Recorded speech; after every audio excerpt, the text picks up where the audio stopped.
டே மச்சான் மச்சான், அங்கே வர ஒருத்தன் வண்டின்னு போட்டு போயிருக்கான்டா.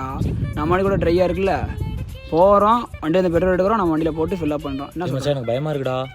பரவாயில்ல, நான் பார்த்துக்கிறவா. டே மச்சான் எனக்கு ஏதோ தப்பாக சொல்லுடா. ஆமாப்பில் பார்த்துக்கலாம். ஆமாம் நம்ம கிட்ட தான் கேனே இல்லையே, இப்போ என்ன மச்சான் பண்ணுறது? இங்கே பாரு இருக்கு பாருக்கானு. டேய் வா வா போகலாம். போலாம். டேய் நில்லுங்கடா. டேய் அவன் வரானா, அங்கே போய் கரெக்டாக பார்த்துக்கோ. போ. டேய் நீயும் இவனை இங்கே சைடு வரானா போய் பார்த்துக்கடா, சுற்றி முற்றி பார்த்துக்கோங்கடா எல்லாரும். டேய் வாடா போகலாம். டேய் மச்சான் அவன் வந்தானா சொல்கிறா ப்ளீஸ்ரா.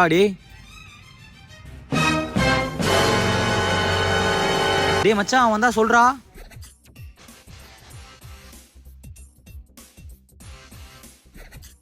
மச்சான் அவன் வந்துட்டாரா?